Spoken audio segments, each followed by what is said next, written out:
Good morning and welcome dear friends and students. आज हम बीज और फल के बारे में पढ़ेंगे, सीड एंड फ्रूट के बारे में। इससे पहले पादपों के अंदर अपन ने बीज का जो प्रारंभिक अवस्थाएं हैं, भ्रूण परिवर्धन के दौरान बीज किस प्रकार से, बीज के अंदर भ्रूण किस प्रकार से बनता है, उसका अध्ययन किया था। भ्रूण परिवर्धन के अंतर्गत अपन ने एक बीजपत्री भ्रूण और द्विबीजपत्री भ्रूण का अध्ययन कर लिया था। मोनोकोट एंड डाइकोट एम्ब्रियो का डेवलपमेंट किस प्रकार से होता है, इसके बारे में अपन ने पढ़ा था। आज इसके बाद में एम्ब्रियो बनने के बाद में बीजांड से, ओव्यूल से बीज का निर्माण किस प्रकार से होता है। एम्ब्रियो भ्रूण जो बनता है वो भ्रूण बीजांड के अंदर ही होता है। तो अब भ्रूण बनने के बाद इस बीजांड से बीज का निर्माण किस प्रकार से होगा। एम्ब्रियो डेवलपमेंट यानी भ्रूण परिवर्धन के दौरान अपन ने एक बीज के अंदर यानी बीजांड के अंदर दो बीजपत्र और एम्ब्रियन एक्सिस का निर्माण कर लिया था, अर्थात बीजपत्र और भ्रूणीय अक्ष। भ्रूणीय अक्ष में ऊपर की तरफ यानी चैलेजल एंड पर एनाट्रोपस, ओव्यूल के अंदर चैलेजल एंड पर निभागी सिरे पर प्रांकुर यानी प्लूम्यूल होता है, जबकि माइक्रोपाइलर एंड यानी बीजांड द्वारी सिरे पर रेडिकल या मूलांकुर होता है। रेडिकल और जो कोटलिडनरी नोड जहां दोनों बीजपत्र जुड़ते हैं, उनके बीच का स्थान हाइपोकोटाइल अर्थात रेडिकल। एक बार फिर से अपन इसके बारे में थोड़ा सा देखते हैं, फिर हम चलेंगे अपने मेन टॉपिक बीज पर। देखिए, ये है एक बीज, डाइकोट सीड है। ये डाइकोट सीड को भिगोया हुआ सीड हो या फिर कच्चा सीड हो जिसका सूखा नहीं हो, उस सीड के सीड कोट हटा देने के बाद में दो सीड कोटलिडिन्स प्राप्त होते हैं। दो कोटलिडिन्स होते हैं। दोनों कोटलिडिन जिस स्थान पर जुड़ते हैं, दोनों कोटलिडिन जिस स्थान पर जुड़ते हैं वो स्थान कहलाता है कोटलिडनरी नोड। कोटलिडनरी नोड यानी बीजपत्र संधि, इसे कहते हैं बीजपत्र संधि। बीजपत्र संधि, बीजपत्र गांठ, कोटलिडनरी नोड कहा जाता है। यहां पर ये जो एंड होगा बीजांड के अंदर, इनकी व्यवस्था किस प्रकार से होती है, तो ये जो एंड है वो चैलेजल एंड है और ये माइक्रोपाइलर एंड है, अर्थात बीजांड द्वारी सिरा है। तो चैलेजल एंड यानी कि चैलेजल एंड यानी निभागी सिरे की तरफ ये जो शीर्ष है, टिप है, ये कहलाता है प्लूम्यूल, अर्थात प्रांकुर होता है। प्रांकुर होता है। इसी प्रकार से माइक्रोपाइलर एंड पर ये जो नीचे का भाग होता है, इसे रेडिकल कहते हैं या फिर इसे मूलांकुर कहा जाता है। ये मूलांकुर होता है जो बीज अंकुरण के समय अंकुरित होकर के मूल का निर्माण करता है। डाइकोट सीड की बात होगी। अब यहाँ पर रेडिकल और कोटलिडनरी नोड अर्थात बीजपत्र संधि के बीच का ये स्थान हाइपोकोटाइल कहलाता है। हाइपोकोटाइल होता है। हाइपोकोटाइल अर्थात बीजपत्र आधार, बीजपत्र आधार कहलाता है, हाइपोकोटाइल कहलाता है। इसी प्रकार से प्लूम्यूल और कोटलिडनरी नोड यानी बीजपत्र संधि के बीच का ये जो स्थान है, इसे इपिकोटाइल कहते हैं। ये इपिकोटाइल होता है। इसे हम हिंदी में कहेंगे बीजपत्रोपरिक। बीजपत्रोपरिक इपिकोटाइल कहलाता है। तो यहां तक की व्यवस्था, और ये दोनों क्या है, ये और ये दोनों क्या है, कोटलिडिन है। ये दोनों कोटलिडिन्स हैं, अर्थात बीजपत्र हैं। यहां तक की व्यवस्था कल अपन ने डाइकोट सीड के अंदर पढ़ लिया था, अर्थात इससे पहले वाली वीडियो के अंदर ये पढ़ा था। मोनोकोट के अंदर भी परिवर्धन कुछ इसी प्रकार से होता है। एक बीजपत्री पादपों के अंदर भी भ्रूण का परिवर्धन कुछ इस प्रकार से होता है, लेकिन थोड़ा बहुत अंतर होता है। उनके अंदर प्रारंभ में 3 सेल्स बनती है, 3 कोशिका बनती हैं। युग्मनज जाइगोट जब डिवाइड होता है तो 3 कोशिकाएं बनती हैं। इनमें से नीचे की कोशिका जो चैलेजल माइक्रोपाइलर एंड पर होती है, बेसल सेल होती है, और जो चैलेजल एंड पे होती है वो टर्मिनल सेल होती है, शीर्ष कोशिका होती है, और बीच में एक मिडिल सेल और होती है। तो मिडिल सेल के द्वारा, मध्य कोशिका के द्वारा मोनोकोट के अंदर प्लूम्यूल, रेडिकल, हाइपोकोटाइल, एपिकोटाइल, ये सब बनाए जाते हैं। जबकि बीज पत्र जो है, यानी कि एक ही बीज पत्र, मोनोकोट के अंदर एक ही बीज पत्र होता है, वो एक बीज पत्र अपर जो सेल्स होती है, ऊपर की जो कोशिका होती है जिसको शीर्षस्थ कोशिका टर्मिनल सेल कहते हैं, उसके द्वारा एक पतला बीज पत्र कागज के रूप में पतला बीज पत्र बनाया जाता है जिसको वरुथिका या स्कूटेलम कहते हैं। नीचे की जो लास्ट की कोशिका होती है, अंतिम कोशिका होती है, वो एक गोल कोशिका के रूप में ही विद्यमान बीज के अंदर रहती है, जो कि थोड़े से भाग जब बीज का डेवलपमेंट होता है, भ्रूण डेवलपमेंट होता है, उस समय उससे थोड़ा सा सस्पेंशन बनता है, छोटा सस्पेंशन बनता है। वैसे एक बीजपत्री पादप में सस्पेंशन नहीं बनता, निलंबक नहीं बनता। लेकिन एक बीजपत्री पादपों के अंदर इसके अलावा दो और वर्ड थे कि एक बीजपत्री पादपों के अंदर कुछ इस तरह की संरचना होती है, इस तरह से, और यहाँ पर जो एक कोशिका होती है जिसको बेसल सेल कहते हैं, वो होती है, उसके द्वारा यहाँ पर थोड़े से सस्पेंशन बनाया जाता है और इस स्थान पर एक पतला सा बीज पत्र यानी कॉटिलिडन जुड़ा होता है जिसको स्कूटेलम या वरुथिका कहते हैं। ये एक बीज पत्री। अब ये बीज पत्र जहां जुड़ता है उस स्थान को वही कहेंगे कॉटिलिडनरी नोड, बीज पत्र संधि। तो ये हो गया बीज पत्र संधि, ठीक है। बीज पत्र संधि से नीचे की तरफ यहाँ पर क्या होता है, मूलांकुर होता है, रेडिकल होता है, और यहाँ पर क्या होता है, प्रांकुर होता है, प्लूम्यूल होता है। अब यहाँ पर ये जो बीज का स्थान है वो वही कहलाएगा हाइपोकोटाइल, और ये वाला एपिकोटाइल कहलाता है। यहाँ पर अब अंतर ये आता है, थोड़ा सा दो नाम यहाँ पर आते हैं कि मूलांकुर के ऊपर कुछ आवरण होते हैं, मूलांकुर के ऊपर कुछ आवरण होते हैं, कुछ सीट होते हैं, कुछ आच्छद होते हैं। इस आच्छद को क्या कहते हैं, कोलियोराइजा, कोलियोराइजा या फिर मूलांकुर चोल कहते हैं। ये एक बीजपत्री में अंतर, मूलांकुर चोल। इसी प्रकार से प्रांकुर के ऊपर भी आवरण होते हैं, कुछ ढकने वाला सीट होता है, इसे हम क्या कहेंगे, प्रांकुर चोल कहते हैं। प्रांकुर चोल या कोलियोप्टाइल कहा जाता है, कोलियोप्टाइल या प्रांकुर चोल। तो यहाँ पर इस प्रकार से एक बीजपत्री मोनोकोट के अंदर और डाइकोट के अंदर एम्ब्रियोनल एक्सिस, ये एम्ब्रियोनल एक्सिस है, यहाँ पर इसका एम्ब्रियोनल एक्सिस ये है जिसके अंदर कोलियोप्टाइल, प्लूम्यूल, कोटिलिडनरी नीड नोड और रेडिकल तथा कोलियोराइजा है, ये इसका एम्ब्रियोनल एक्सिस है। और इसके साथ में जुड़ा हुआ है स्कूटेलम, एक बीजपत्र, कागजी पतला बीजपत्र। द्विबीजपत्री की बात करें डाइकोट की, तो दो बीजपत्र ये है, दोनों बीजपत्र, और बीच में ये है एम्ब्रियोनल एक्सिस। तो यहां तक भी संरचना बन चुकी है एक बीजांड के अंदर। तो हम आज अपना टॉपिक पे चलते हैं। आज का जो अध्ययन हमारा है बीज फल। तो अब इन संरचनाओं के बाद बनने के बाद में बीजांड से बीज कैसे बनता है, और बीजांड के अंदर स्थित जो संरचनाएं हैं जैसे बीजांड द्वार है, बीजांड काय है, बीजांड ग्रंथ है, इन सभी का बीज निर्माण के समय क्या होता है। तो ध्यान दीजिएगा, सबसे पहले तो हम बात करें कि संपूर्ण बीजांड परिपक्व होकर के, निषेचन के बाद संपूर्ण बीजांड परिपक्व होकर के बीज का निर्माण करता है। भ्रूण परिवर्तन के बाद बीजांड के अंदर कुछ परिवर्तन होते हैं और उन परिवर्तनों के फलस्वरूप बीजांड से बीज बन जाता है। तो ध्यान दीजिएगा, बीजांड जो है इससे बीज का निर्माण होता है। बीजांड से संपूर्ण बीजांड क्या बना लेगा, बीज बना लेता है। संपूर्ण बीजांड बीज बना लेता है। बीजांड ग्रंथ जिसे फ्यूनिकल कहते हैं, बीजांड ग्रंथ बीज के अंदर मौजूद रहता है, बीज व्रत बना लेता है, स्टॉक बना लेता है, स्टॉक बना लेता है बीजांड ग्रंथ। बीजांड द्वार माइक्रोपाइल, बीजांड द्वार माइक्रोपाइल, ये भी बीज के अंदर मौजूद रहता है, और बीजांड द्वार जो है माइक्रोपाइल बीजांड द्वार मौजूद रहता है, और वहां पर यह एक छोटे छिद्र के रूप में बना रहेगा, छोटे छिद्र के रूप में। इस छिद्र के द्वारा जब बीज अंकुरित होता है उस समय ऑक्सीजन और जल आदि ग्रहण करता है। वैसे तो जल बीज पत्रों के द्वारा भी ग्रहण कर ले, सीड कोट के द्वारा भी ग्रहण कर लेते हैं, लेकिन बीजांड द्वार छोटे छिद्र के रूप में बीज में मौजूद रहता है।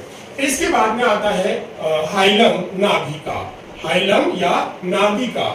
नाभिका भी एक छोटे चिन्ह के रूप में बीजांड ग्रंथ के यानी स्टॉक के पास में स्थित रहती है।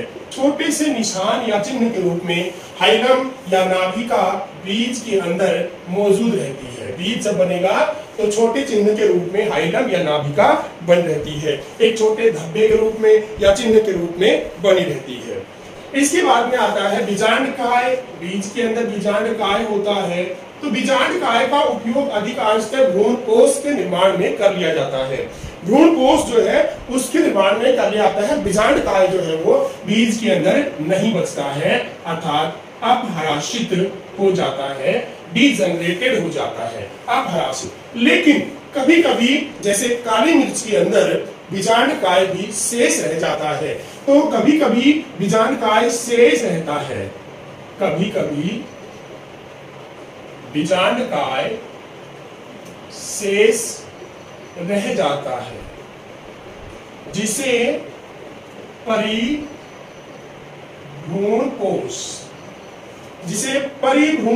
कहते हैं। कभी कभी बीजांडकाय भी शेष रह जाता है, जिसे परिभ्रूणकोश या पेरिस्पर्म कहते हैं।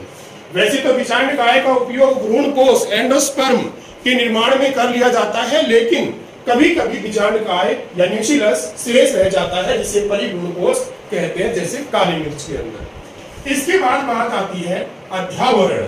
बीजांड में अध्यावरण इंटेगुमेंट भी होते हैं। दो अध्यावरण होते हैं बीजांड के अंदर। ये दोनों अध्यावरण क्या बना लेते हैं? बीज आवरण बना लेते हैं।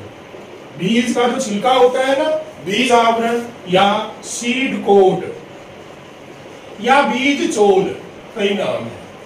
बीज चोल, सीड कोट, बीजावरण, इनका निर्माण हो जाता है अध्यावरण के द्वारा। अध्यावरण दो होते हैं, इसी आधार पर बीजावरण भी दो हो जाते हैं। बाहर का जो बीजावरण होता है उसको यानी कि बाह्य अध्यावरण से बीजावरण का टेस्टा बनेगा, जबकि अंतर अध्यावरण से टैगमेन बनता है। इस प्रकार से दो अध्यावरण के द्वारा दो बीजावरण बन जाते हैं।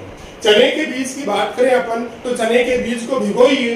भिगोने के बाद उसके ऊपर जो ब्राउन कलर का, डार्क रेड कलर का जो छिलका है, उसके नीचे आप अगर ध्यान से देखोगे तो दोनों दालों के ऊपर एक पतली सी परत, बहुत पतली सी परत, सफेद रंग की, हल्की सफेद रंग की पतली परत जो है वो दालों के ऊपर और होती है। या यूं कहें हम, जो ब्राउन कलर का छिलका है उसके नीचे एक सफेद कलर की परत पतली सी और होती है। जो पतली सी परत है पहली नीचे की तरफ, अंदर की तरफ, वो टैगमेन है, और उसके ऊपर जो मोटा छिलका है ब्राउन कलर का या फिर डार्क रेड कलर का, वो टेस्टा है। तो इस प्रकार से बीजांड के अध्यावरण बीज निर्माण के समय बीजावरण बदल जाते हैं, और ये बीजावरण दो होते हैं, बाहर की ओर टेस्टा और अंदर की तरफ टैगमेन। दोनों को मिला करके क्या बोलते हैं?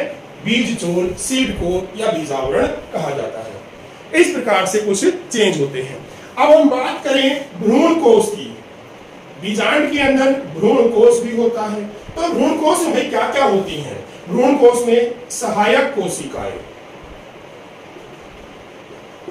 सहायक कोशिकाएं क्या हो जाएंगी? अपभ्रंशित, डीजनरेटेड हो जाती हैं, अर्थात नष्ट हो जाती हैं। प्रतिमुखी कोशिकाएं यानी कि एंटीपोडल सेल। प्रतिमुखी कोशिकाएं क्या होती हैं? ये भी अपभ्रंशित हो जाती हैं। अंड कोशिका अर्थात एग सेल, अंड कोशिका क्या बना लेती है? भ्रूण बन जाता है। एग सेल से भ्रूण का निर्माण हो जाता है। और क्या है? द्वितीयक केंद्र। द्वितीयक केंद्र जो कि क्या होता है? द्विगुणित होता है, 2n होता है। द्वितीयक केंद्रक से क्या बन जाएगा? भ्रूण कोश यानी एंडोस्पर्म बन जाता है। सब कुछ पढ़ा दिया है, आपको पढ़ते समय फटाफट याद आना चाहिए। द्वितीयक केंद्रक भ्रूण कोश बना लेता है। इस भ्रूण कोश का उपयोग भ्रूण परिवर्धन में कर लिया जाता है। तो एक बीज के अंदर ये सभी निम्न परिवर्तन आते हैं जब बीजांड के अंदर ये सभी निम्न परिवर्तन आते हैं जब बीज का निर्माण होता है। इस प्रकार से बीजांड से बीज का निर्माण हो जाता है। एक बार फिर से ध्यान दीजिएगा, संपूर्ण बीजांड जो कंप्लीट बीजांड है, संपूर्ण बीजांड क्या बना लेता है? बीज बना लेता है। बीजांड के अंदर, ओव्यूल के अंदर स्थित संरचनाओं से क्या क्या संरचनाएं होगी, उनसे क्या क्या बनेगा? बीजांड व्रंत, बीज व्रंत यानी स्टाक के रूप में रहेगा, छोटा सा। बीजांड द्वार एक छोटे छिद्र के रूप में होता है, जिससे बीज के अंकुरण के समय ऑक्सीजन और जल ग्रहण किया जाता है। नाभिका या हाइलम एक छोटे धब्बे, छोटे चिन्ह के रूप में रह जाती है। बीजांडकाय या न्यूक्लियस अपभाषित हो जाता है, लेकिन कभी कभी बीजांडकाय शेष में रह जाता है, जिसे परिभ्रूणकोश या पेरिस्पर्म कहते हैं, जैसे काली मिर्च के अंदर। काली मिर्च में होता है परिभ्रूणकोश। अध्यावरण इंटेगुमेंट बीजावरण बना लेते हैं, सीड कोट बना लेते हैं या बीज चोल होते हैं। अध्यावरण दो होते हैं, बाह्य अध्यावरण से टेस्टा जबकि अंत अध्यावरण से टैगमेल बनता है। टेस्टा और टैगमेल दोनों को मिलाकर के बीज चोल या सीड कोट कहा जाता है। भ्रूणकोश की कोशिकाओं की बात करें तो भ्रूणकोश के अंदर दो सहायक कोशिकाएं होती हैं जो कि नष्ट हो जाती हैं। अपाशित 3 परतों की कोशिकाएं होती हैं, ये भी नष्ट हो जाती हैं। अन्य कोशिका परिवर्तित होकर के या निषेचन के बाद भ्रूण बना लेती है और द्वितीय केंद्र से भ्रूणकोश या एंडोस्पर्म बन जाता है।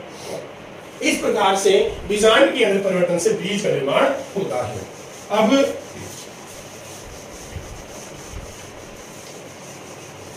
तो बीजांड से बीज बनते समय, बीजांड से जब बीज बनता है तो उस समय जो मुख्य संरचनाएं बनती हैं वो है पहले तो एम्ब्रियो। एम्ब्रियो बन जाता है, भ्रूण बन जाता है। एम्ब्रियो बनने के साथ साथ ही दो डाइकोट की बात करें तो दो कोटिलिडन जो है वो बन जाते हैं, अर्थात बीज पत्र बन जाते हैं। बीज पत्र, कोटिलिडन और साथ ही साथ इन सबको ढकने के लिए जो इंटेगुमेंट है, अध्यावरण है, उनके द्वारा क्या बन जाता है, सीड कोट बनता है, अर्थात बीजावरण बनता है। तो इस प्रकार से सीड कोट, एम्ब्रियो और कोटिलिडन मुख्य भाग है बीज के। बीजावरण बाहर की ओर होते हैं जो अध्यावरण से बनते हैं। एम्ब्रियो अंड कोशिका या एग सेल्स विकसित होकर के एम्ब्रियो बना लेती है, अर्थात भ्रूण, ठीक है, और बीज पत्र बन जाते हैं। अब यहाँ पर बीज पत्र के आधार पर बीजों को दो भागों में बांटा गया है, डाइकॉट सीड और मोनोकॉट सीड। डाइकॉट सीड और मोनोकॉट सीड। तो यहाँ पर डाइकॉट और मोनोकॉट यानी कि द्विबीजपत्री और एक बीजपत्री बीज, डाइकॉट सीड और मोनोकॉट सीड। अब द्विबीजपत्री बीजों के अंदर एंडोस्पर्म भ्रूणकोश जो है, एक द्विबीजपत्री बीजों के अंदर भोजन संग्रह उत्तक के रूप में बीज पत्र होते हैं। ये कोटिलिडन बीज पत्र जो है नरिशमेंट टिश्यू होता है, पोषक उत्तक होता है जो कि बीज अंकुरण के समय बीज को भोजन प्रदान करने का कार्य करता है। कोटिलिडन के अंदर कोटिलिडन जो है उनमें भोजन होता है और वो भोजन भ्रूणकोश के द्वारा उन्हें दिया जाता है। भ्रूण निर्माण के समय भ्रूणकोश अपना सारा भोजन दे देता है। तो भ्रूणकोश एंडोस्पर्म बीजों के अंदर बचता है या नहीं बचता है, उसके आधार पर डाइकोट सीड को फिर डिवाइड किया गया है। तो डाइकोट सीड के अंदर यानी द्विबीजपत्री बीजों के अंदर मुख्य रूप से जो भोजन संग्रह होता है वो उनके बीज पत्रों में, कोटिलिडन्स में होता है। लेकिन कभी कभी कोटिलिडन्स के अलावा भ्रूणकोश भी होता है, तो इसके आधार पर एंडोस्पर्म प्रेजेंट और नॉन प्रेजेंट यानी कि प्रेजेंट होता है और नहीं प्रेजेंट होता है के आधार पर दो भागों में। तो इस प्रकार से 2 पार्ट्स बना दिए गए। पहला पार्ट्स एंडोस्पर्मिक सीड यानी कि भ्रूणकोशी बीज, भ्रूणकोशी बीज, एंडोस्पर्मी बीज या एल्ब्यूमिनस सीड, कई नाम है, एल्ब्यूमिनस सीड, एंडोस्पर्मिक सीड और हिंदी में भ्रूणकोशी बीज।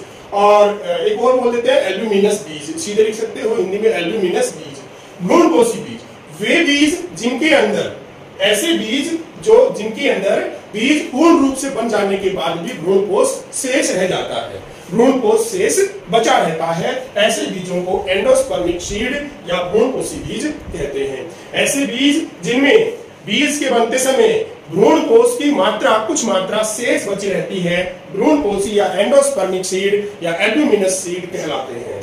एल्ब्यूमिनस सीड का एग्जाम्पल क्या है, कैस्टर यानी अरंडी। द्विबीजपत्री के अंदर अरंडी जो है वो भ्रूणकोशी बीज होता है, इसका उसमें भ्रूणकोश शेष बचा रहता है। अब इसी प्रकार से दूसरा भाग जो है अभ्रूणकोशी बीज, अभ्रूणकोशी बीज यानी कि नॉन एंडोस्पर्मिक या non albuminous seed, ex albuminous seed बोल देते हैं, non albuminous seed, non endospermic seed, अभ्रूणकोशी बीज। इसका अर्थ क्या है, ऐसे बीज जिनके निर्माण के समय उनका भ्रूण के द्वारा संपूर्ण भ्रूणकोश का उपयोग कर लिया जाता है और भ्रूणकोश शेष नहीं बचता है, उन्हें अभ्रूणकोशी बीज कहते हैं। ऐसे बीज जिनके अंदर बीज निर्माण के समय, भ्रूण निर्माण के समय संपूर्ण भ्रूणकोश एंडोस्पर्म का उपयोग कर लिया जाता है, ऐसे बीजों को अभ्रूणकोशी या नॉन एंडोस्पर्मिक सीड कहते हैं। जैसे कि मटर यानी पी, मटर, चना, ग्राम, इनके अंदर मूंग, जितनी भी पल्सेज होती हैं, दाने होती हैं, उनके अंदर अभ्रूणकोशी बीज होते हैं। अभ्रूणकोशी मटर, चना, मूंग ये सभी क्या है? अभ्रूणकोशी या नॉन एंडोस्पर्मिक सीड है। इसी तरह से हम मोनोकोट को भी डिवाइड करते हैं। मोनोकोट को भी डिवाइड करते हैं दो पार्ट्स में। मोनोकोट सीड भी इसी प्रकार से नॉन एंडोस्पर्मिक और एंडोस्पर्मिक होते हैं। तो हम मोनोकोट के अंदर पहले नॉन एंडोस्पर्मिक ले रहे हैं। अभ्रूणकोशी सीड बीज, अभ्रूणकोशी बीज। पहले हमने अभ्रूणकोशी लिया है, इधर यहाँ भ्रूणकोश लिया तो कोई बात नहीं। एंड नॉन एंडोस्पर्मिक सीड या अभ्रूणकोशी सीड या नॉन एल्ब्यूमिनस सीड या गैर एल्ब्यूमिनस सीड। यहाँ पर क्या वही होगा कि ऐसे सीड्स जिनके अंदर भ्रूणकोश शेष नहीं बचता है। मोनोकोट के अंदर अभ्रूणकोशी बीज कौन से होते हैं? मुख्य रूप से एग्जाम्पल इसके क्या है? ऑर्किड्स के अंदर। ऑर्किड्स जो प्लांट होते हैं, ऑर्किड्स के जो सीड होते हैं वो अभ्रूणकोशी नॉन एंडोस्पर्मिक होते हैं। इसी प्रकार से मोनोकोट के अंदर भ्रूणकोशी बीज, मोनोकोट के अंदर भ्रूणकोशी बीज यानी एंडोस्पर्मिक सीड। भ्रूणकोशी बीज वही होगा कि ऐसे बीज जिनके अंदर भ्रूण परिवर्धन के समय भ्रूण के द्वारा संपूर्ण भ्रूणकोश या एंडोस्पर्म का उपयोग कर लिया जाए, वो कहलाते हैं बच जाता है, भ्रूणकोश शेष बच जाता है। इनके अंदर शेष नहीं बचेगा, इनके अंदर भ्रूणकोश शेष बचा रहता है। ऐसे बीज जिनके अंदर भ्रूण परिवर्धन के समय भ्रूणकोश शेष बच जाता है, बचा रहता है, उन्हें एंडोस्पर्मिक सीड कहते हैं। और मोनोकोट के अंदर एंडोस्पर्मिक सीड क्या क्या है? मेज, व्हीट, राइस। कौन कौन से हो गए? मेज मक्का, गेहूं, चावल, ये सभी क्या है? एंडोस्पर्मिक सीड है, भ्रूणकोशी बीज है। मेज के अंदर, गेहूं के अंदर, चावल के बीजों के अंदर जितने भी अनाज हैं, सीरियल्स हैं, इन अनाजों के अंदर भ्रूणकोश शेष बचा रहता है। तो इस तरह से बीजांड के अंदर परिवर्तन होते हैं और बीजांड के अंदर कोटिलिडन्स जो बनते हैं, सीड कोट, एम्ब्रियो और कोटिलिडन। कोटिलिडन के आधार पर दो प्रकार के सीड हैं, dicot seed, monocot seed. Dicot seed को फिर टू पार्ट्स में डिवाइड किया, भ्रूणकोशी यानी endospermic seed, non endospermic seed. Endospermic seed अरंडी है, नॉन एंडोस्पर्मिक सीड मटर, चना, मूंग यानी कि टी, ग्राम एंड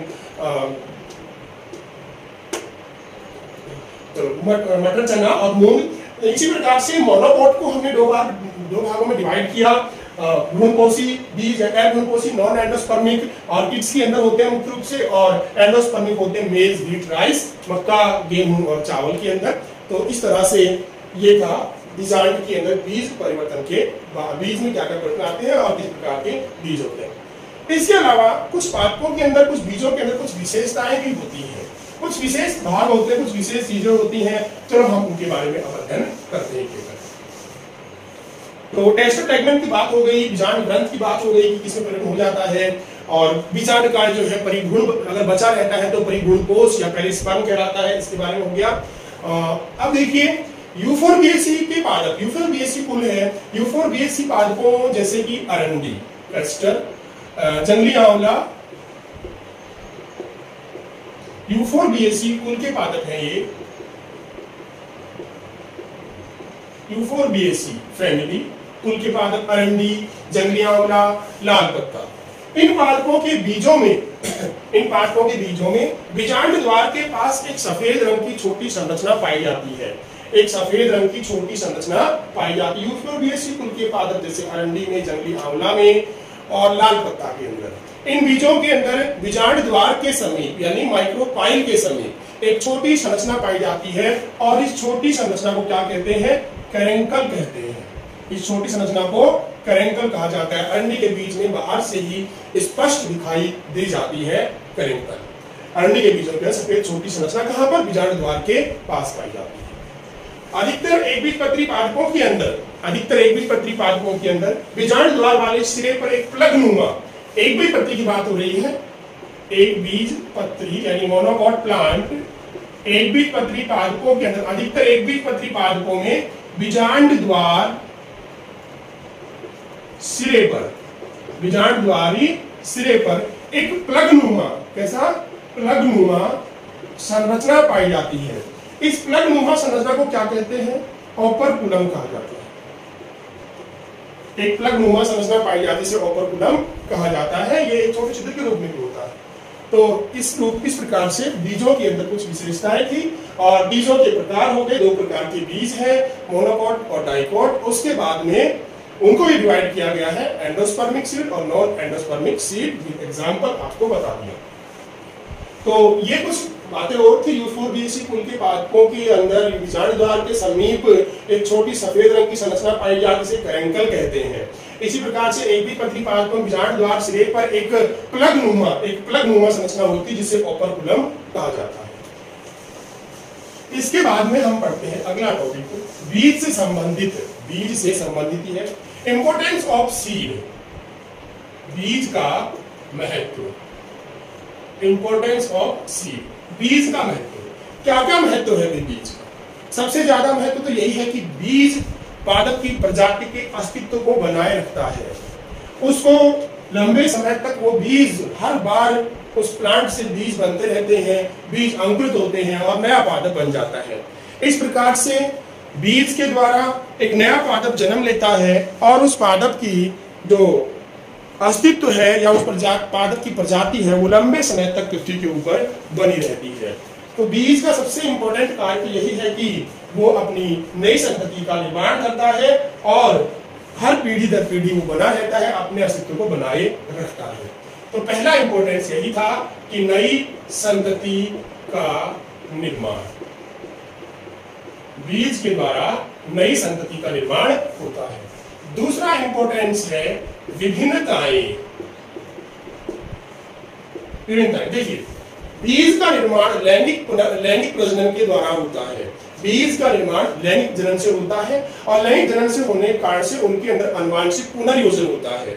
नर और मादा युग्मक आपस में संग्रहित होते हैं तो आनुवांशिक पुनर्योजन अर्थात जेनेटिक रिकॉम्बिनेशन होता है। इस जेनेटिक रिकॉम्बिनेशन के कारण से नए लक्षण आते हैं पादप में या संतति में, नए लक्षण आते हैं। ये नए लक्षण, ये विभिन्नताएं प्रजाति को, जीव को बदलते वातावरण के अंदर उत्तरजीवी बनाते हैं, अर्थात उसे प्रतिकूल परिस्थितियों में जीवित रहने के लिए संघर्ष में सहायक होती है।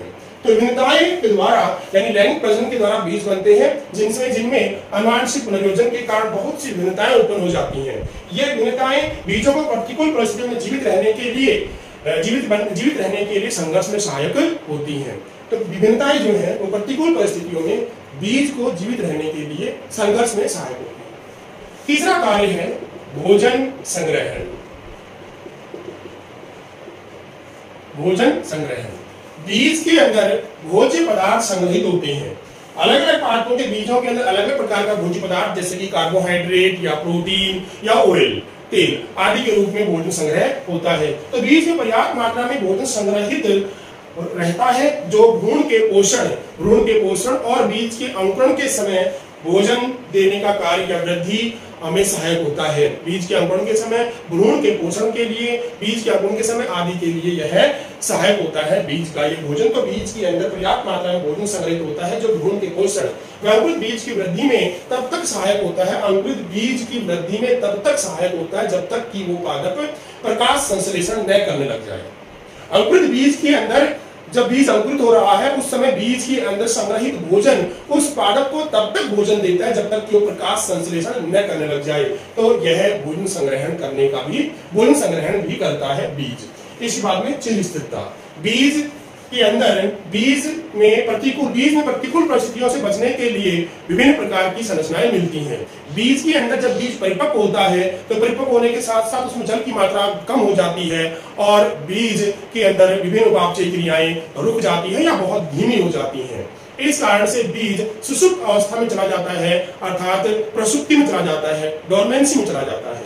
तो बीज पादप को प्रतिकूल परिस्थितियों में नष्ट होने से बचाता है, क्योंकि इस पर भ्रूण को सुरक्षित रखने के लिए कठोर कवच होता है, भ्रूण को सुरक्षित रखने के लिए कठोर कवच होता है और भ्रूण सुसुप्त व अक्रियाशील स्थिति के अंदर बना रहता है, सुसुप्त और अक्रियाशील स्थिति में बना रहता है। जैसे जैसे बीज परिपक्व होता है, जैसे जैसे बीज परिपक्व होता है उसमें जल की मात्रा घटने लग जाती है और बीज सुसुप्त अवस्था में चला जाता है, इसे प्रसुप्ति कहते हैं। बीज की उपापचय क्रियाएं कम हो जाती है, जल की मात्रा घटने लगती है, बीज अपेक्षाकृत शुष्क या ड्राई हो जाता है, तब भ्रूण निष्क्रिय दशा में चला जाता है, इसे बीज की प्रसुप्ति डोरमेंसी कहते हैं। सीड डोरमेंसी क्या है? जब बीज परिपक्व होता है तब उसमें धीरे धीरे जल की मात्रा घटने लग जाती है और बीज लगभग शुष्क हो जाता है, भ्रूण निष्क्रिय दशा में प्रवेश कर जाता है, निष्क्रिय दशा में प्रवेश कर जाता है, इसे प्रसुप्ति या डोरमेंसी कहते हैं।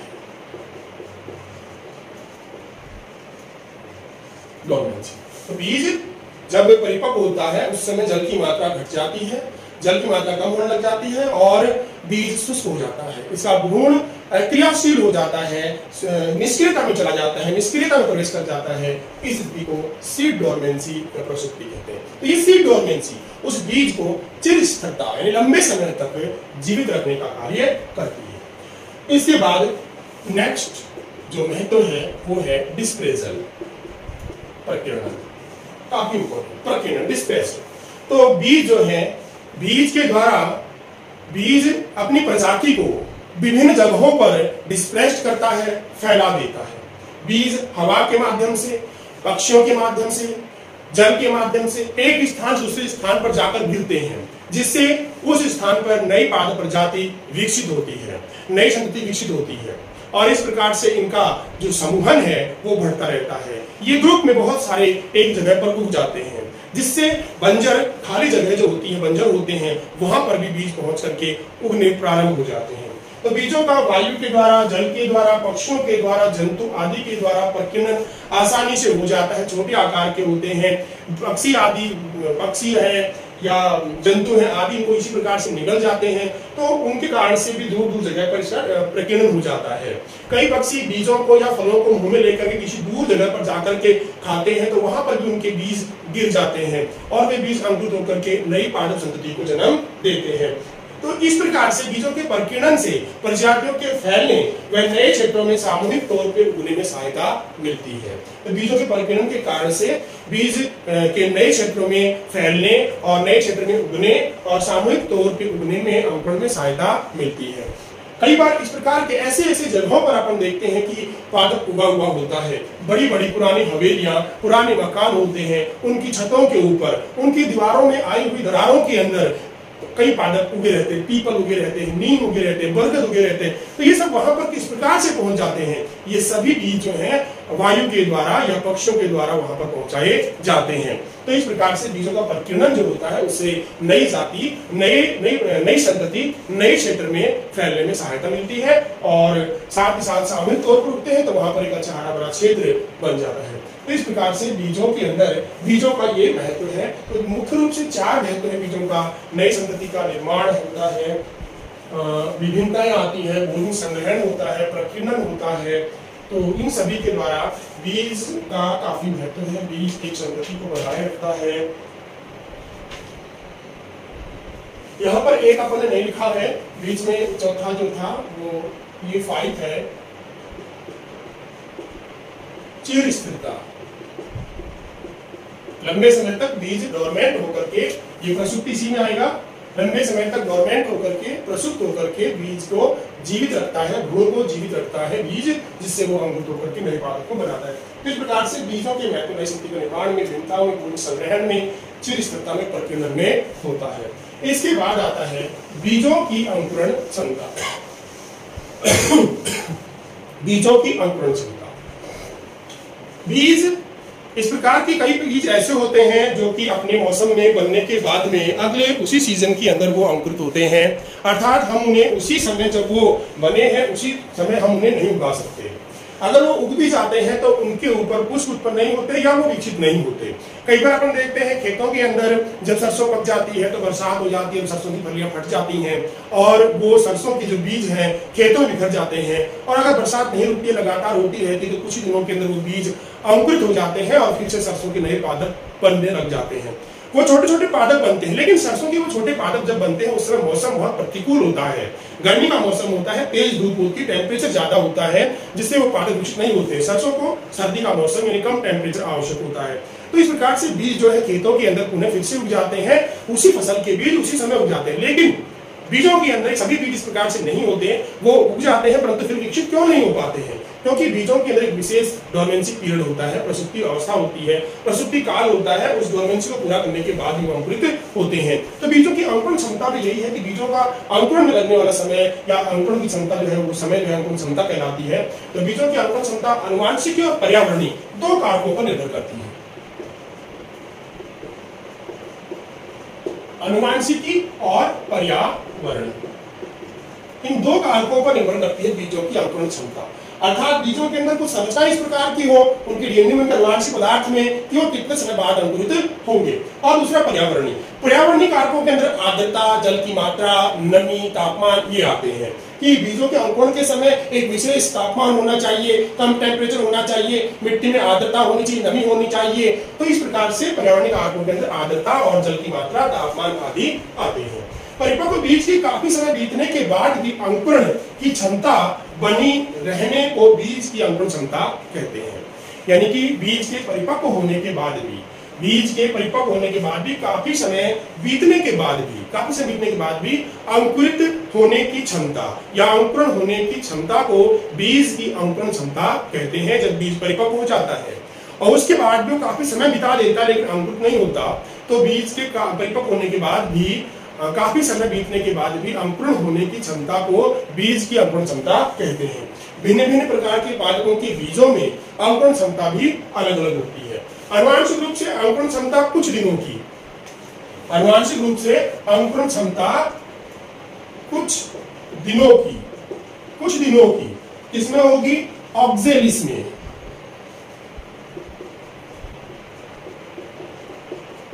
आनुवांशिक तौर पर अंकुरण क्षमता कुछ दिनों की किसमें? ऑक्जेलिस में। 100 वर्ष तक 100 वर्ष की अंकुरण क्षमता किसमें होती है? ट्राइफोलियम, 100 वर्ष तक की अंकुरण क्षमता ट्राइफोलियम में होती है। तो ट्राइफोलियम में 100 वर्ष तक की। इसके अलावा तथा 1000 वर्ष, कितनी? 1000 वर्ष तक की अंकुरण क्षमता भी देखी जाती है। 1000 वर्ष की अंकुरण क्षमता कमल के बीजों की होती है।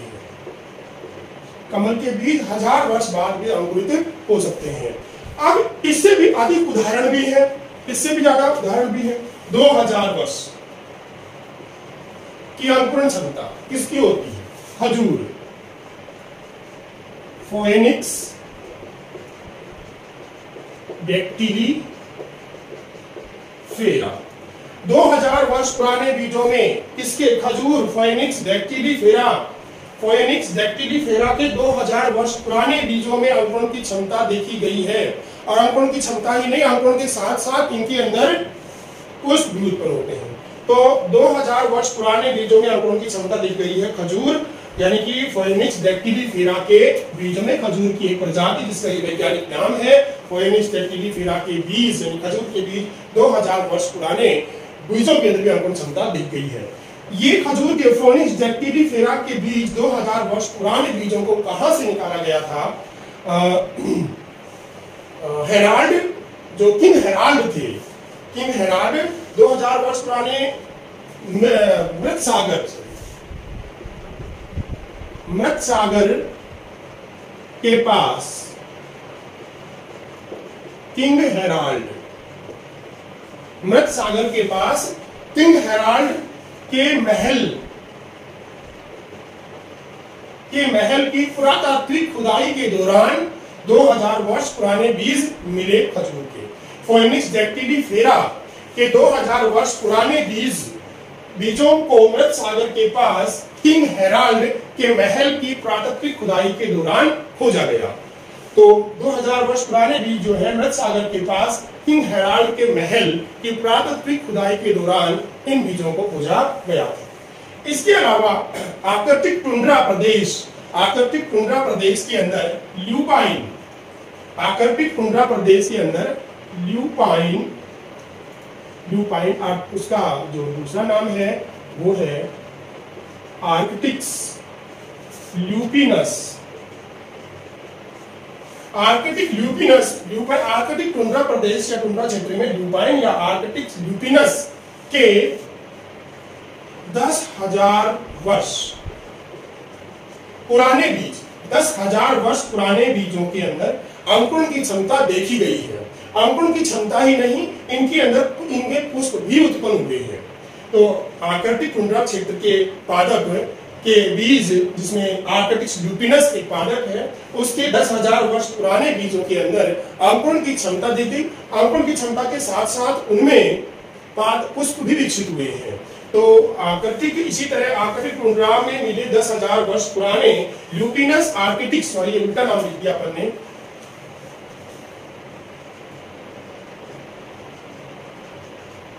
ल्यूपिनस आर्कटिक्स या ल्यूपाइन के 10,000 वर्ष पुराने बीज में न केवल अंकुरण हुआ बल्कि उनसे पुष्पधारी पादप भी विकसित हुए। तो उनमें पुष्प भी आए। इस प्रकार से बीजों की जो अंकुरण क्षमता है, बीजों का महत्व हो चुका है, बीजों की अंकुरण क्षमता पढ़ रहे हैं अपन। तो बीजों की अंकुरण क्षमता आनुवंशिकी पर्यावरणिक कारकों पर निर्भर करती है। एक बीज परिपक्व होने के बाद भी, कुछ लंबा समय बीतने के बाद भी अंकुरण होने की क्षमता को बीज की अंकुरण क्षमता कहते हैं। बीजों की अंकुरण क्षमता आनुवंशिकी तौर पर कुछ दिनों से लेकर के कई वर्षों तक हो सकती है। तो कुछ दिनों की जैसे ऑक्जेलिस के अंदर, 100 वर्ष की जैसे ट्राइफोलियम के अंदर, 1000 वर्ष की अंकुरण क्षमता कमल के बीजों में देखी गई है। इसी प्रकार से फोएनिक्स खजूर या फोएनिक्स डेक्टिलीफेरा के 2000 वर्ष पुराने बीजों के अंदर भी अंकुरण क्षमता देखी गई है। खजूर की या फोएनिक्स डेक्टिलीफेरा के ये बीज 2000 वर्ष पुराने बीजों को मृत सागर के पास किंग हेराल्ड के महल की पुरातत्व खुदाई के दौरान खोजा गया था। इसी तरह से आर्कटिक टुंड्रा क्षेत्र के अंदर मिले, आर्कटिक टुंड्रा में मिले 10,000 वर्ष पुराने ल्यूपिनस आर्कटिक्स या ल्यूपाइन के बीजों में न केवल अंकुरण की क्षमता थी बल्कि उनके अंदर पुष्प भी उत्पन्न हुए हैं। तो ये था बीजों के अंकुरण संबंधित बातें, बीजों के अंकुरण संबंधी कुछ इंपॉर्टेंट टॉपिक। तो यहाँ पर इस प्रकार की बीजों की अंकुरण क्षमता होती है। अब बीजों से संबंधित अपन बात चल रही है, तो बीजों से संबंधित अपन बात और करते हैं कि बीज जो है, बीज कुछ पादपों के अंदर ऐसे, कुछ पादप ऐसे होते हैं जिनके अंदर बहुत सूक्ष्म आकार के बीज होते हैं, छोटे आकार के बीज होते हैं, परंतु संख्या में बहुत ज्यादा होते हैं। ऐसे ही कुछ बीज होते हैं जिनके अंदर हजारों बीज होते हैं, बहुत सारे ऐसे फल होते हैं जिनके अंदर बहुत सारे बीज होते हैं। जैसे कि अपन अगर सामान्य तौर पर देखें तो एक बरगद का जो पेड़ होता है, बरगद के पेड़ पर लाखों फल लगते हैं और लाखों फलों में बहुत सारे बीज होते हैं। तो इस प्रकार से उनके अंदर अंजीर में, बरगद में, पीपल के अंदर एक बहुत सूक्ष्म बीज के द्वारा एक विशाल काय वृक्ष का निर्माण होता है। उनके अंदर बीजों की संख्या बहुत ज्यादा होती है। ऐसे ही स्ट्राइका कुछ बीजों में बहुत भारी संख्या में, कुछ फलों में बहुत भारी संख्या में बीज मौजूद होते हैं। इस प्रकार की श्रेणी में आर्किड भी आते हैं। कुछ फलों के अंदर बहुत भारी संख्या में बीज बनते हैं, इस श्रेणी के अंदर आर्किड भी आते हैं। और प्रत्येक फल में, आर्किड के प्रत्येक फल में 1000 तक छोटे बीज होते हैं। तो कुछ फलों के अंदर अनेक संख्या में, बहुत सारी संख्या में बीज होते हैं। इस श्रेणी में ही आर्किड भी आते हैं। आर्किड के अंदर 1000 की संख्या में बहुत छोटे छोटे बीज समाहित होते हैं। कुछ परजीवी प्रजाति के फल भी इसी प्रकार से बीज उत्पन्न करते हैं। कुछ परजीवी प्रजाति के भी फल भी, कुछ परजीवी प्रजाति के पादप भी इसी प्रकार के फल उत्पन्न करते हैं जिनके अंदर बहुत अधिक संख्या में सूक्ष्म बीज बनते हैं। और वो उदाहरण है ओरो, बैंकी व स्ट्राइका। तो कुछ फलों में बहुत भारी संख्या में बीज उत्पन्न होते हैं। इस श्रेणी में आर्किड्स आते हैं जिनके अंदर एक फल के अंदर 1000 तक लघु छोटे बीज समाहित होते हैं। कुछ परजीवी प्रजाति के पादपों के बीज में भी, कुछ परजीवी प्रजाति के पादपों के फलों में भी ऐसे ही अनेक संख्या में, बहुत भारी संख्या में बीज उत्पन्न होते हैं, जैसे ओरोबैंकी में और स्ट्राइका में। ऐसे ही आप कुछ और उदाहरण दे सकते हो, फाइकस, अंजीर, बरगद, पीपल आदि के अंदर भी सूक्ष्म छोटी संख्या के अंदर, सूक्ष्म छोटे आकार के अनेक बीज उत्पन्न होते हैं, लाखों बीज उत्पन्न होते हैं।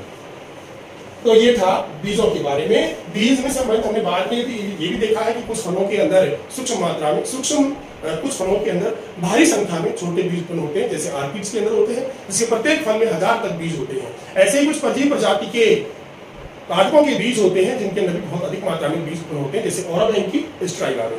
इसी प्रकार के उदाहरण फाइकस, अंजीर, बरगद, पीपल आदि के अंदर भी सूक्ष्म छोटे आकार के बीज और अनेक भारी संख्या में बीज उत्पन्न होते हैं। ये था बीज संबंधी। अब अपन आते हैं फल। बीज का टॉपिक कंप्लीट हो गया। अपना बोर्ड पे टॉपिक डला हुआ है बीज और फल। तो अगला टॉपिक अपना फल से संबंधित है, फ्रूट से संबंधित है। देखिए भाई, बीजांड से बीज बन जाता है और अंडाशय जो है वो परिपक्व होकर के फल का निर्माण करता है। संपूर्ण अंडाशय फल का निर्माण कर देता है। अंडाशय की जो भित्तियां होती हैं, अंडाशय की भित्ति होती है, वो फल भित्ति बना लेती है। तो अंडाशय निषेचन के बाद फल में परिवर्तित हो जाता है और अंडाशय की भित्तियां फल भित्तियों में बदल जाती हैं। फल का निर्माण अंडाशय से ही होता है, लेकिन कभी कभी कुछ फल ऐसे भी होते हैं जो कि अंडाशय से नहीं बनते हैं।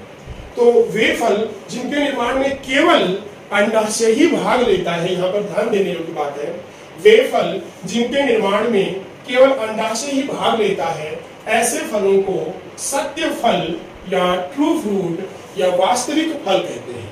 सत्य फल, ट्रू फ्रूट या वास्तविक फल कहा जाता है ऐसे फल जिनके निर्माण में केवल और केवल अंडाशय ही भाग लेता है, उन्हें सत्य फल या ट्रू फ्रूट्स कहते हैं। परंतु कुछ फल ऐसे होते हैं जो अंडाशय से न बन करके पुष्प के किसी अन्य भाग से बन जाते हैं। जैसे कि पुष्प किसी अन्य भाग से बन जाते हैं, जैसे पुष्पासन से, दलपुंज से या बाह्य दलपुंज से।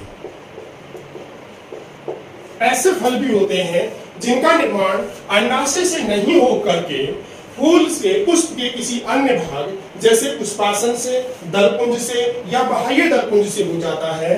तो ऐसे फलों को आभासी फल, कूट फल या फॉल्स फ्रूट कहते हैं। आभासी फल या कूट फल या फॉल्स फ्रूट कहते हैं।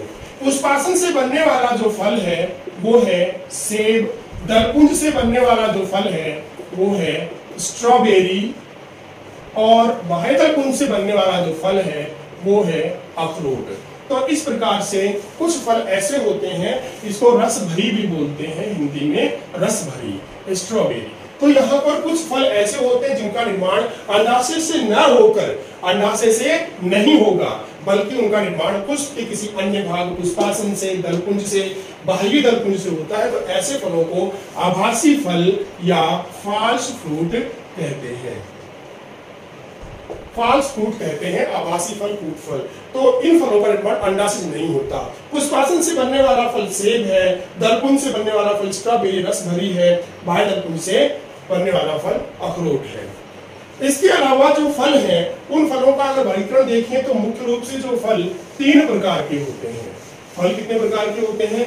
3 प्रकार के होते हैं। ये तो अंडाशय से बनने की व्यवस्था के आधार पर था। वैसे अगर देखा जाए तो फल 3 प्रकार किस प्रकार से होते हैं। देखिए, वे फल जो केवल एक अंडाशय या एक अंडक, एक अंडाशय व एक ही पुष्प से बनते हैं, सिंगल फ्लावर, सिंगल ओवेरी से बनते हैं, उन फलों को सिंपल फ्रूट कहते हैं, सरल फल कहते हैं। सिंपल फ्रूट से कहा जाता है, सरल फल कहते हैं, एक अंडाशय एक ही पुष्प। दूसरा टाइप है ऐसे फल जिनके अंदर अनेक अंडक यानी पिस्टिल अनेक होंगे, अनेक अंडक व एक पुष्प, एक पुष्प के अनेक अंडक। तो एक पुष्प होगा और उसके अनेक अंडक से बनते हो। जब फल का निर्माण अनेक अंडक, एक उसके अनेक अंडक, एक पुष्प के अनेक अंडक हो, तो ऐसे फलों को एग्रीगेट फ्रूट कहते हैं या पुंज फल कहते हैं। पुंज फल, एग्रीगेट या एट्रियल बोल देते हैं, एग्रीगेट बोल देते हैं, पुंज फल कहा जाता है। फॉलिकल का पुंज होता है, एकीन का पुंज होता है। 11th क्लास के अंदर फल का टॉपिक दिया हुआ था वहां पर। तो एग्रीगेट फ्रूट्स कहलाते हैं जिनका निर्माण अनेक अंडक जबकि पुष्प एक होगा। तो अलग एक पुष्प के अनेक अंडक अलग अलग होते हैं, वो अलग अलग अंडक अलग अलग फल बनाते हैं, बल्कि वो सारे फल एक गुच्छे के अंदर होते हैं, एक ही फ्लावर से बनते हैं, ये ध्यान रखिएगा। आप अंगूर की भी बात कर सकते हैं, अंगूर भी सोच सकते हैं अंगूर भी तो गुच्छे के रूप में, परंतु अंगूर का जो फल है वो अलग अलग फ्लावर से बना है, अलग अलग फ्लावर से अंगूर बना है। यहाँ पर फ्लावर एक ही है और उस एक ही फ्लावर से एक फल का गुच्छा बनता है, वो पुंज फल कहलाते हैं। तीसरा जो फल होता है वो होता है जिसका निर्माण पूरा का पूरा इनफ्लोरेसेंस पुष्प क्रम से बनते हैं, अर्थात जिनका निर्माण पुष्प क्रम से बनते पुष्प क्रम से होता है। पूरा का पूरा पुष्प क्रम ही फल निर्माण में भाग लेता है, कंप्लीट इनफ्लोरेसेंस पुष्प निर्माण में भाग लेता है। उन फलों को क्या कहते हैं? कंपोजिट फल या सहग्रंथित फल। मल्टीपल फ्रूट या सहग्रंथित फल बोल देते हैं, जैसे कि अनानास है, एम्फीसाराका, साक्ष, जैसे पोमीग्रेनेट, अनार है, तो ये सभी क्या होते हैं? सहग्रंथित फल होते हैं। तो इनके अलावा फलों के और भी बहुत प्रकार हैं, जैसे सरस फल, बेरी है, एकीन है, फोलिकल है, कैटकीन है, स्पाइक है। तो ये सभी बहुत अलग अलग कैटकीन नहीं, फॉलिकल है, बेरी फल है, पोम है, पीपो है, तो ये अलग अलग प्रकार के, फिर इन्हीं के अंदर अनेक प्रकार बन जाते हैं। एम्फीसाराका है, साक्ष है, तो इन्हीं के अंदर अनेक प्रकार के फिर फल हो जाते हैं। तो ये मुख्य रूप से फल है। तो अपन जो बात कर रहे थे मुख्य रूप से वो बात थी कि फल का निर्माण अंडाशय से होता है तो सत्य फल कहलाते हैं, और अंडाशय के अलावा अगर किसी अन्य भाग से होता है तो उसे आभासी फल कहते हैं। लेकिन आभासी फलों के अंदर भी अंडाशय से संबंधित संरचनाएं निषेचन की बात बनती जरूर है। अगर अपन देखें यहाँ पर ये वर्तिकाग्र है, अंडाशय के ये अंडाशय है, अंडाशय के अंदर बीजांड होंगे, बीजांड से बीज भी बनेंगे, बीजांड से बीज बनेंगे, निषेचन इनमें होगा। लेकिन जो पुष्पासन होता है वो पुष्पासन बढ़ करके इस अंडाशय को घेर लेता है, पुष्पासन बढ़ करके अंडाशय घेर लेता है। ये एक सेब को काट रखा है, सेब को खड़े रूप से काटा है। यहाँ पर जो ये सेब का मोटा मांसल गूदेदार भाग जो खाने योग्य होता है वो अंडाशय ना होकर के क्या होता है? पुष्पासन होता है, पुष्पासन। तो इन भी फलों के अंदर जो ट्रू फ्रूट है या फास्ट फ्रूट है, दोनों के अंदर ही फर्टिलाइजेशन जरूर होता है, निषेचन होता है। लेकिन कुछ फल ऐसे भी होते हैं जिनका निर्माण बिना निषेचन के होता है। तो यहाँ पर हम एक टॉपिक पढ़ते हैं, एक टर्मिनोलॉजी पढ़ते हैं, पार्थेनोकार्पी। पार्थेनोकार्पी, अनिषेक फलन।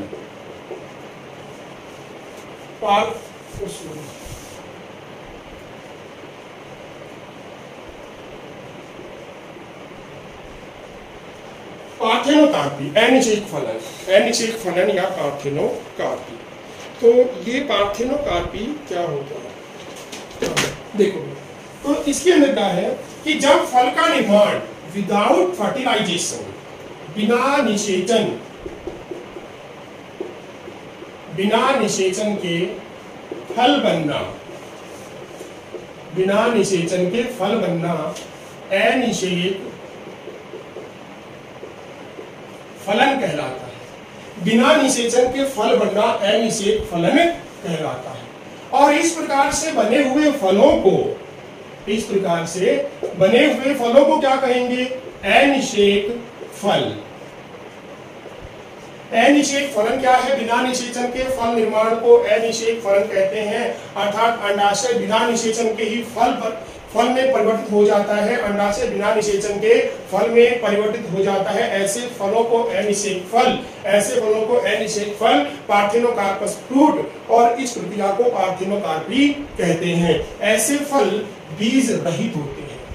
क्या होते हैं? सीडलेस होते हैं, बीज रहित होते हैं।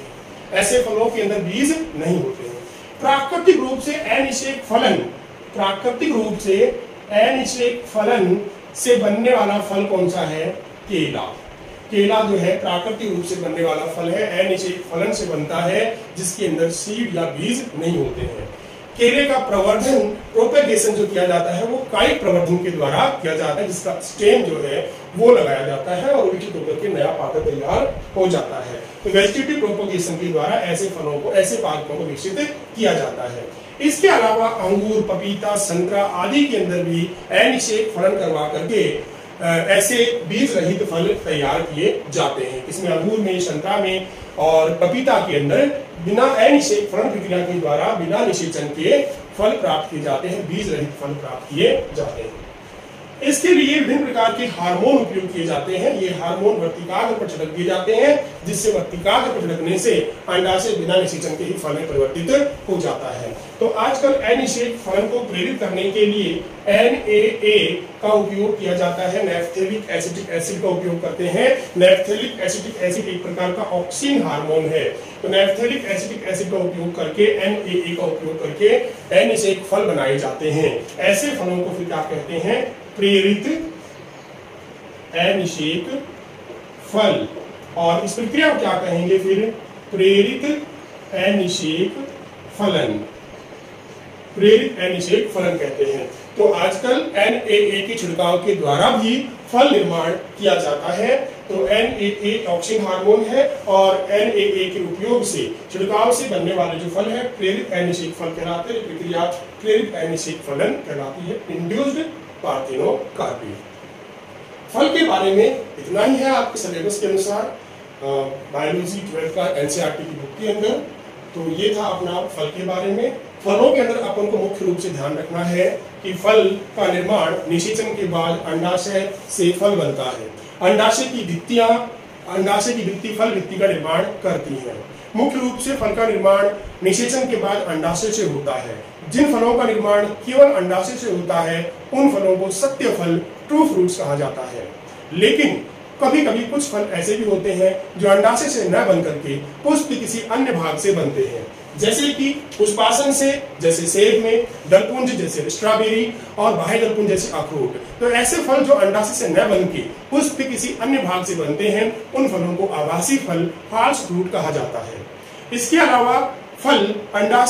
अलावा अंडाशय बिना निषेचन के भी फल बना लेता है। तो बिना निषेचन के फल निर्माण को बिना निषेचन अंडाशय का फल में विकसित होना पार्थिनोकार्पी कहलाता है, अनिषेक फलन कहलाता है। बिना निषेचन के अंडाशय का फल में विकसित होना पार्थिनोकार्पी या अनिषेक फलन कहलाता है। और इस प्रकार से प्राप्त फलों को अनिषेक फल कहते हैं। तो बिना निषेचन के फल बनना अनिषेक फलन और बने हुए फलों को अनिषेक फल कहते हैं। प्राकृतिक रूप से नेचुरली अनिषेक फल का उदाहरण है वो है केला।